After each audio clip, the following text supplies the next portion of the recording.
at a solid student sample real quick. So we're going to see my entire screen the entire time. You'll have to bear with me with that. But I just thought it would be helpful to go through this for anyone who would like to, and I put it in a separate one in case anyone would just wanted to go through on their own. So here is an assignment that I got from a student last semester, I believe, that did really well in the class. So let's look at what he's doing and why it's so effective. So first of all, you'll notice that he actually designed his proposal with his organization in mind. He is writing to the University of Oklahoma, to a certain center, and he uses the colors, he uses this background, so he's already appealing to his client, and he's using kind of the organization's color scheme, and even uses their logo right here. So really smart move from the very beginning. You'll see he has a color scheme throughout his table of contents. The colors that he uses in the actual memo are there, and he has his table of contents clearly laid out. He starts with a purpose and overview. So this is how he decides to break up the memo. Let's look at the way that he kind of breaks it up. So he has purpose and overview, which he uses that color from his color scheme and a little bit larger of a font. And then he has flaws, and then he breaks it down into homepage flaws and what we do page, and the for students and faculty page. So that's how he's chosen to break down the flaws analysis, which I think is a really smart move that really helps the client reader read along. Then he has his competitor analysis, so he demonstrates exactly, he's telling the client, this is what we're doing next. And notice he's not using any language the client won't be able to follow, right? A client's going to know what competitor analysis means. And then he has his proposal finally here, and he just labels it proposal. So very effective design. It's clear, it's scannable, but it's also in depth. Now let's look at a couple of other things that this student does well. So he has a purpose and overview, which is his introduction, where he's explaining, you know, the purpose of the website, and then it's an overview.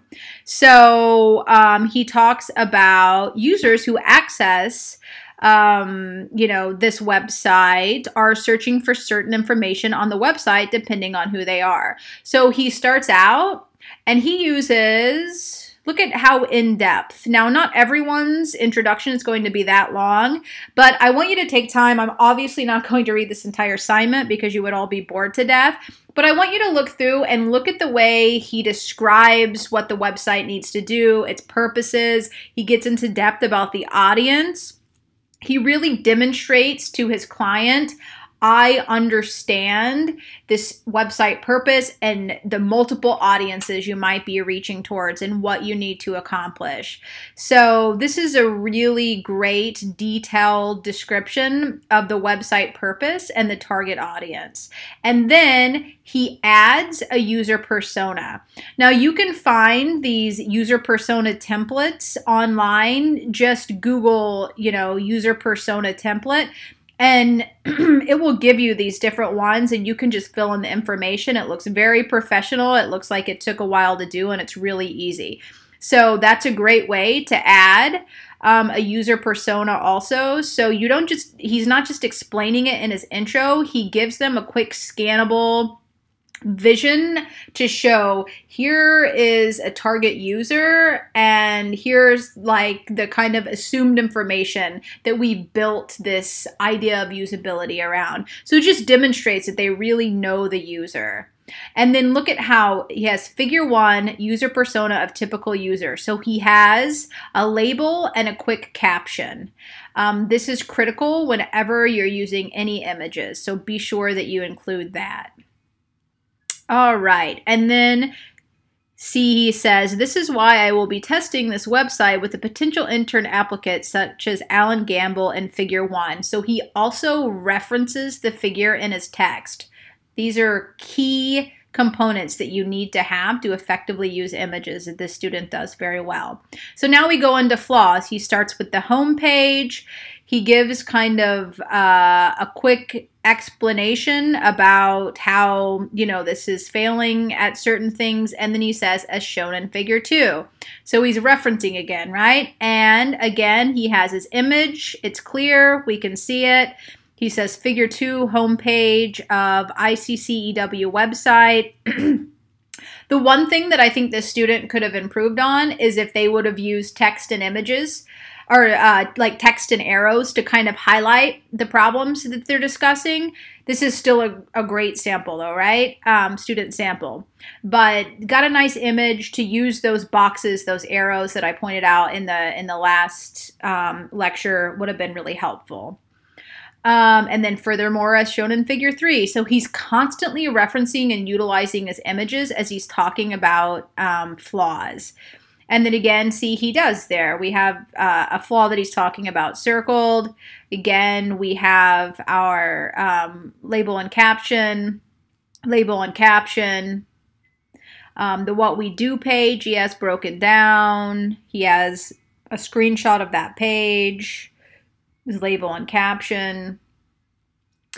For students and faculty page. So he's also using a formula, right? The client now can catch on to how he's laid out the proposal.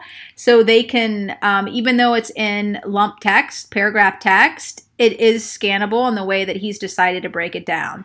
And now he brings in a competitor analysis. He starts to showcase some of the changes the ICCEW website can make. I will be looking at one of your competitors called the Oklahoma Group.